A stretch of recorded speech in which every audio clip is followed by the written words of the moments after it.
Hello everyone. Today I'll be talking to you about the best team of all time, the Chicago Cubs. Last year, the Washington Nationals won the most recent World Series. The Yankees have won 27 World Series championships, and even the White Sox used to have the most recent World Championship until 2016. So why are there so many people rooting for the Cubbies? According to an article, Baseball Best Practices, by Catherine Berger, in November of 2003, the Cubs have been the best team since 1902 and have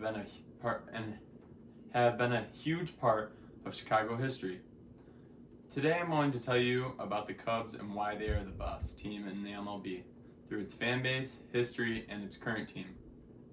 First, let's look at its fan base.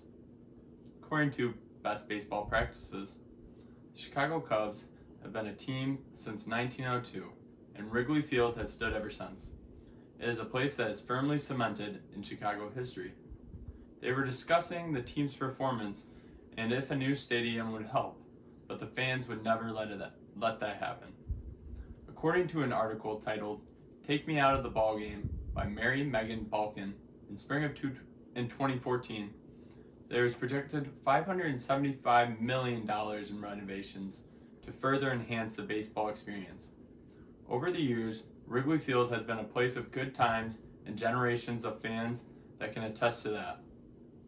It seemed that even in defeat, Cubs fans would always come back cheering louder and prouder. As with many Chicago sports fans, there's a great deal of appreciation for those who have accomplished great things here. Kris Bryant has been here for 5 years, and there are murals and huge billboards of him. Now that we have looked at the fan base, let's look at the history. The Cubs began play in 1876 as the Chicago White Stockings, joined the National League as a charter member. Owner William Holbert signed multiple star players. Chicago won the first ever pennant, which was the highest achievement at the time. It wasn't until 1902 when they were nicknamed the Cubs by the Chicago Daily News. This team went on to win the first 2 titles, making them a powerhouse in the National League at the time. The Cubs were flying high until this happened, according to Grief and Hope by John M. Buchanan, published on November 4th of 2008. The curse of the Billy Goat occurred in 1945 when the owner of Billy Goat Tavern, William Sianis, attempted to bring his goat into Wrigley Field. They refused and he was forced out. It is said that after he put a curse on the Cubs.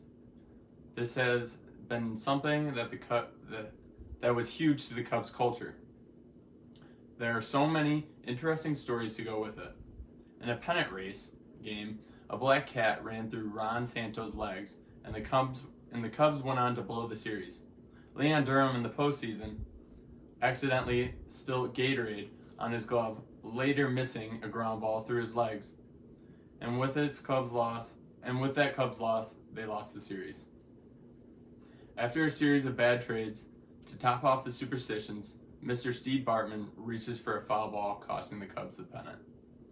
But the curse was broken after 100 years, when the Cubs won 103-56 and capped off the season with a World Series title. Anthony Rizzo, Javier Baez, Addison Russell, Kris Bryant, Ben Zobrist, Dexter Fowler, Jason Hayward, Wilson Contreras will always be Chicago heroes. Jake Arrieta winning a Cy Young Award, 2 Golden Gloves for Kris Bryant, winning Rookie of the Year. This team was built to win. Now that we have looked at the history, let's look at the current team. Today, the Cubs will have a few areas of competition for spots. The Cubs have to sort out the last spot in the rotation and sift through a pile of options for multiple bullpen jobs. Then, other than that, the Cubs are pretty much the same in their infield, with Kris Bryant at third, Javier Baez at short. We don't know who's at second yet, and Anthony Rizzo at first. Our defense is pretty much the same. We just have to let the hitters hit the ball and let the defense work. If they do that, I don't see anyone that can stop them. In conclusion, today, I hope I swayed your opinion that the Cubs are the best team in the MLB through its fan base, history, and its current team. There's a lot of history surrounding the team, but what is truly great are the fans. Every day they come out to the game or watch it on TV, rain or shine, win or lose. They just know that they're going to see the Cubs play and they're going to see some great baseball around. I want to thank you. I wouldn't want to be a fan of any other team. I hope I persuaded you to think the same and wave the flag. Thank you for listening. Woo!